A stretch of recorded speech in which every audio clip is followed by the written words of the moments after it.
Today's story is about a lone survivor in a world that has been completely devastated. Every morning, he wakes up and buries the dead bodies scattered throughout his town. But one day, his solitude comes to an end when he encounters a beautiful woman, also surviving alone. What happens when these two decide to live together? That's what this story will reveal. The story begins in a small town where we meet Dale, a man who appears to be the last living person there. Everyone else has perished, but the reason behind their deaths remains unknown. Dale follows the same routine every day. He wakes up, brushes his teeth, and drives around town. His main task is to enter abandoned houses, gather the dead bodies, and bury them. After cleaning the houses, he marks each one with a cross on the door, signifying that he has cleared it. To survive, he also collects fruits and other food supplies from different locations. Dale carries a detailed map of the town, and every time he clears a house, he marks it off with a cross. One night, as he is resting, he suddenly hears the sound of fireworks in the distance. Terrified, he realizes that he should be completely alone in this town. So where did this noise come from? He debates whether to investigate, but since it's too dark outside, he decides to wait until morning. At sunrise, Dale goes out to check and notices a crashed car on the street. This car wasn't there before, meaning someone new had arrived. As he cautiously approaches, he sees a woman unconscious inside the car, with a gun resting in the back seat. Dale carries her back to his home, but fearing the gun she possesses, he locks her inside a room for safety. A few hours later, the woman regains consciousness and is shocked to find herself locked in a strange room. Like Dale, she had believed she was the last person alive. She bangs on the door, trying to open it, but it's locked from the outside. Hearing the noise, Dale realizes that she's awake. He walks up to the door and asks her, "Are you alone?" The woman replies, "I've been traveling alone for days, searching for anyone who might still be alive." Dale then asks, "Where did you get the gun?" She explains, "I found it on the road and kept it for my safety." Dale finally unlocks the door and tells the woman, "You can't stay here." He had no intention of keeping her around. Handing her the keys to her car, he firmly says, "You need to leave right now." The woman introduces herself, "My name is Grace, but I have nowhere to go. I have no one left in this world. That's why I want to stay with you." Dale ignores her completely and walks away. Later, he reaches a library, his real home.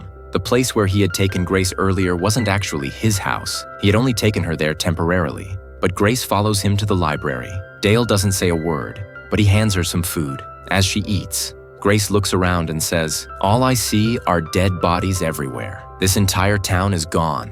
Doesn't it feel strange to be completely alone?" Dale doesn't like what she says. He coldly replies, "There used to be 1,600 people in this town, but even back then, I was alone. So, having people or not makes no difference to me." Saying this, he gets up and leaves. Dale's behavior is distant and cold, and Grace decides she won't stay with someone like him.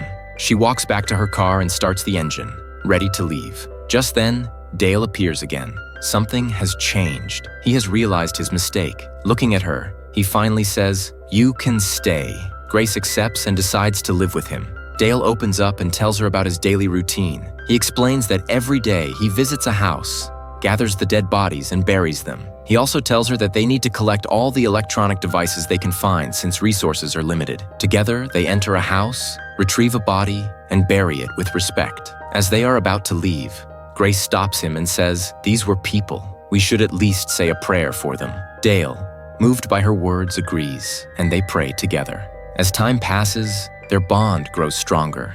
They start enjoying each other's company, and for the first time, Dale doesn't feel completely alone. One day, Grace searches for Dale in the house, but he's nowhere to be found. While looking for him, she ends up in the basement. There, she stumbles upon a shocking discovery: photos of the people whose houses Dale had cleared. Dale had a strange habit. Whenever he cleaned out a house, he would take a photo of the people who once lived there. Grace couldn't understand why he did this. Later, while searching for Dale, she hears a dog barking from a nearby house. She cautiously enters and finds a lonely dog inside. Seeing the dog fills her with joy, and she immediately takes it home. However, Dale isn't pleased at all. At first, he ignores the dog completely, but eventually, they both decide to name him Dog. As days pass, Grace and Dale grow closer and their friendship deepens. But Grace still misses her family terribly. She also has a mysterious scar on her neck, which she always hides from Dale. One day, while Dale is out, Dog tears apart one of his books. Dale loves reading, which is why he chooses to live in the library. Grace catches Dog in the act. Just as Dale arrives home,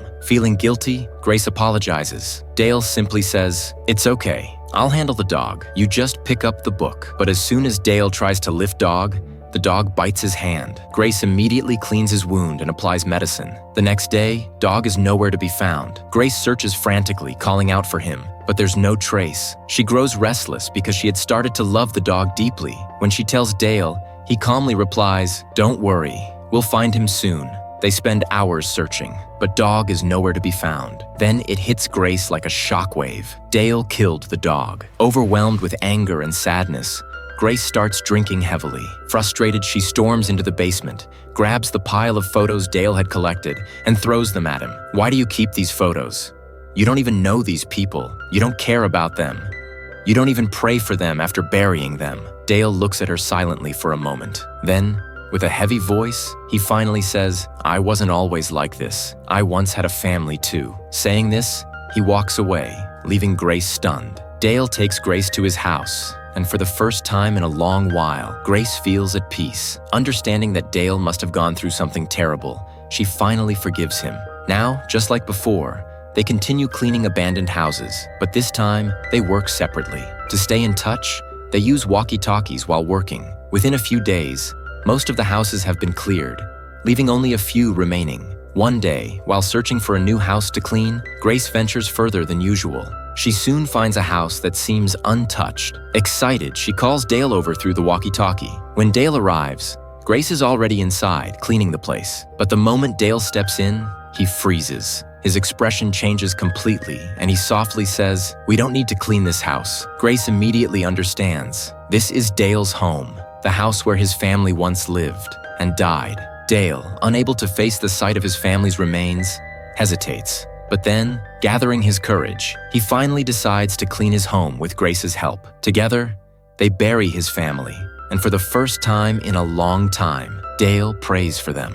That night, when they return home, Grace approaches Dale and says she wants to tell him something. She moves closer to him, but Dale, exhausted, falls asleep before she can say anything. The next morning, Dale wakes up to the sound of voices downstairs. His heart pounds. Aside from Grace, no one else should be in the house. Grabbing his gun, he cautiously moves downstairs. To his shock, he finds an elderly couple sitting there. They are Grace's adoptive parents. Her father looks at her and says, "You didn't tell him about us, did you?" Grace's face is filled with fear. Her father continues, "There are still many survivors out there. Some of them are doctors. They're helping people." But Dale isn't happy about this revelation. Feeling betrayed, he storms out of the house. Grace follows him, trying to explain, but Dale yells, "Why didn't you tell me before?" Grace hesitates, then says, "Because they're not my real parents. They adopted me." She wants to explain more, but Dale refuses to listen. Angry and confused, he drives away. That evening, when he finally returns home, Grace's father tells him,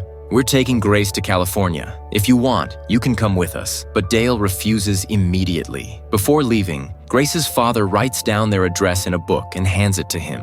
Then they take Grace away. As Grace sits in the car with her mother, something catches Dale's eye. A scar on her mother's neck, identical to Grace's. Dale watches silently as they drive away, feeling an emptiness consume him. Dale felt lonelier than ever. After spending so much time with Grace, he had grown attached to her, or perhaps he had fallen in love. He couldn't bear the thought of being without her anymore. Determined to find her, he searched for the book where her father had written the California address. Once he found it, he set off on his journey. California was far away, so Dale had to switch multiple cars along the way. After a long and exhausting journey, he finally arrived at the address. But instead of going inside, he waited outside, watching the house until nightfall, when Grace's parents would be asleep. When the time was right, Dale sneaked into Grace's room. But what he saw shocked him. Grace was lying still on the bed, her eyes closed, and her body was attached to a strange machine. Dale panicked. He quickly shook Grace, and as soon as she opened her eyes, she too was stunned to see him. "What are they doing to you?" Dale asked, his voice filled with concern. Grace, still weak, whispered, "They're erasing my memories." Dale didn't hesitate. He immediately disconnected the machine and helped Grace get up. But before they could escape, her father entered the room. "You can't take her away," her father said firmly. "I have to," Dale replied. "She deserves to remember who she is." Grace's father sighed and said, "We're doing this for her own good. She needs to move on from the past." Grace, overwhelmed, reached for a gun and shot her father. Dale stood frozen in shock as her father collapsed to the ground. At that moment, Grace's stepmother entered the room. But instead of grieving, she simply stared at the lifeless body with no emotion whatsoever. "I had a daughter once," she said coldly. "She felt nothing, just like me." Grace's stepmother had also undergone the same experiments, which had taken away her ability to feel emotions. Now the same fate awaited Grace, but Dale had saved her in time. Without wasting another second, Dale grabbed Grace's hand and ran. As they escaped the house, they saw something unexpected. There were people, hundreds of survivors. They were alive, sitting outside their homes, just waiting for what they didn't know. Grace turned to Dale and asked, "Did I do the right thing?" Dale looked at her with certainty and said, "Yes, you did." And with that, the story came to an end.